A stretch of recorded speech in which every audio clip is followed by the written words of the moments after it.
Ahoy, me mateys. In the last video, we had a blast dressing up as pirates. But why stop there? Let's set sail back in time to the colorful days of Roman legions, 1,000 years before those pirates walked the plank. Ever wondered how those regular working stiffs served the mighty emperor? Forget about boring analysis and heavy historical data, me hearties. For the next couple of minutes, we'll explore the everyday life, pay, and entertainment of an ordinary Roman legionary. Meet our lad, Squaricus. Yeah, ye heard that right. In ancient times, they had some seriously quirky names. Romans had a first name, a family name, and here comes the fun part, a nickname. Squaricus was a common dude in those days. Those Roman citizens had unique monikers, like the legendary emperor Gaius Julius Caesar. What does Caesar even mean? No one knows for sure. Some say it was because he was hairy like a bear, while others claim it meant divine. Or maybe they named it after a famous salad recipe. Who knows? The Romans loved their nicknames more than a barrel of rum. Now, let's talk about Roman naming traditions. Boys got their names from their fathers, so you can bet your doubloons that our lad Squaricus had a daddy named. To avoid confusion, they used nicknames like junior, senior, or just plain old numbers. Now, the gals had an even funnier system. They took their father's family name as their own, and their real family name came from their husbands. It's like a name game, Roman style. For example, Gaius Julius Caesar's daughter was named Julia.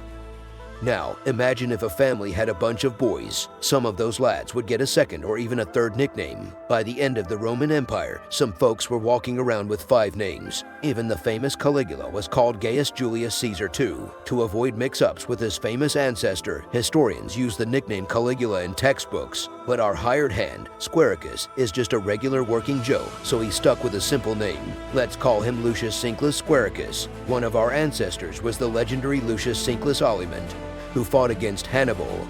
It's been 300 years, and we still carry his name. But our claim to fame is the nickname Squaricus. Its origin is a mystery, though. Maybe we loved eating squares back then. It's the 15th year of our era, and the Roman Empire is as strong as a barrel of rum. From northern France to the heart of Africa, it rules it all. And the credit goes to their powerful legionary army, including our lad Squaricus. By the way, only close relatives would call him Lucius. Most folks preferred using family names or nicknames like Sunchus or Squaricus. Squaricus Papa, like most legionary parents, was a simple farmer. So, as soon as Squaricus turned 18, he enlisted in the army. It was kind of mandatory, but the conditions were pretty sweet for those times. Recently, Emperor Gaius Julius Caesar increased the legionary's salary to 900 sestertii per year. That's about 9 gold coins, and an extra 3 were given as a bonus for signing the contract. Historical records from Pompeii suggest that a person could easily live on 2 sestertii a day.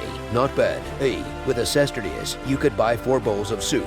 If you're curious, in today's rough exchange rate, 1 sestertius is worth about 2 euros. So, in the 15th year of our era, good old Squaricus could have bought a liter of wine for 2 euros. And if he wanted a mule, it would cost around 1,000.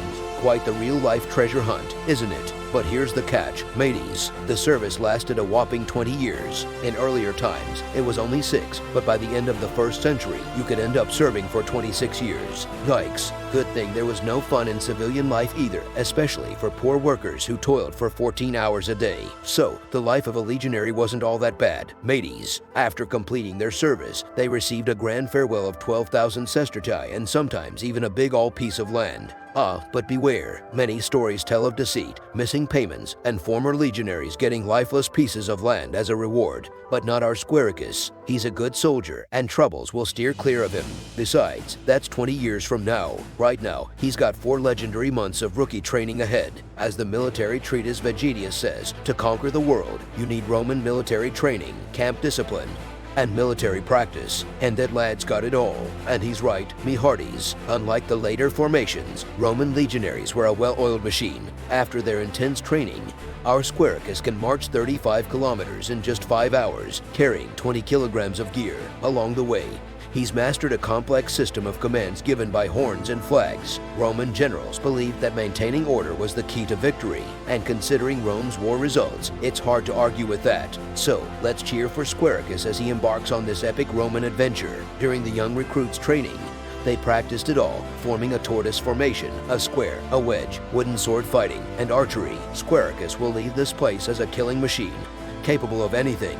And what's more, not every modern army can boast such care for their soldiers. Roman legionaries even learned to swim in full gear just to avoid accidental drownings during river crossings, discussed dysentery and unsanitary conditions that claimed thousands of lives. Well, in the Roman legions, such problems didn't exist 1,000 years before the Crusades. The legionaries' health was a top priority, and every single piece of food that reached our little Squaricus was thoroughly inspected by various services. Even the water was carefully examined by officers to prevent any poisoning. And if something went wrong or they got wounded in battle, ancient Rome had, for the first time in history, specialized medical units. Each legion had medics, and field hospitals were set up to provide necessary assistance to injured soldiers. A command order from one of the legion commanders has survived to this day, stating that during a city siege, the camp should be set up a few kilometers away from the besieged area. Why? So that the wounded wouldn't hear the noise of battle and could recover peacefully. The Roman legions also focused on another crucial detail, esprit de corps. There were no communal mess halls or a feeling of slavery.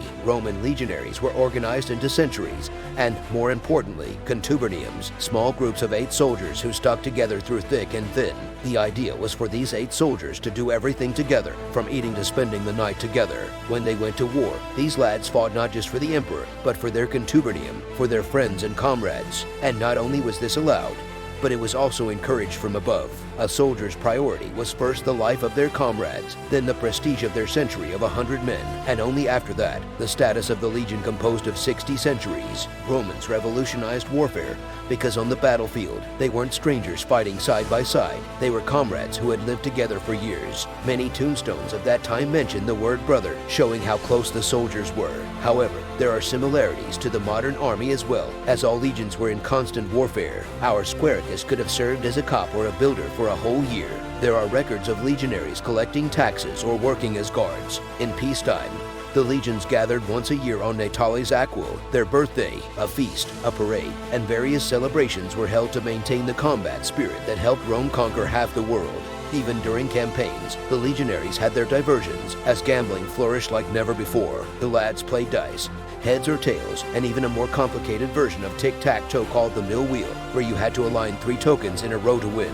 And the most adventurous ones came up with a prototype of modern dice games called tabula, which could lead to significant losses. It got to a point where tabula was banned legislatively, but cunning soldiers found ways to dodge the rules. Let's hope our Squaricus isn't prone to ludomania. On average, only 60% of legionaries lived to retirement throughout the empire. But keep in mind that front lines heavily impacted this figure, with legions losing up to half their soldiers in a single day. And let's not be fooled by another misconception. Even in textbooks, it's challenging to find a phrase claiming that life expectancy in ancient times was 30 years, and that a 60-year-old was considered a marvel. This is an outright lie. The reason is the high child mortality rate. With the invention of antibiotics, it rapidly decreased, resulting in a higher average life expectancy. If you take an 80-year-old grandpa and a year-old baby who died from an illness, they would have each lived an average of 40 years. This is how the low life expectancy numbers from ancient times come about. However, today's scholars clearly state that if a person in ancient Rome survived to adulthood,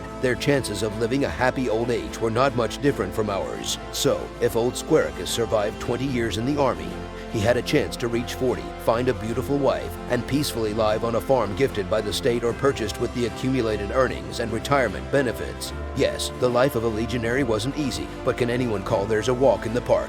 One thing we can say with certainty is that in ancient Rome, soldiers weren't considered disposable.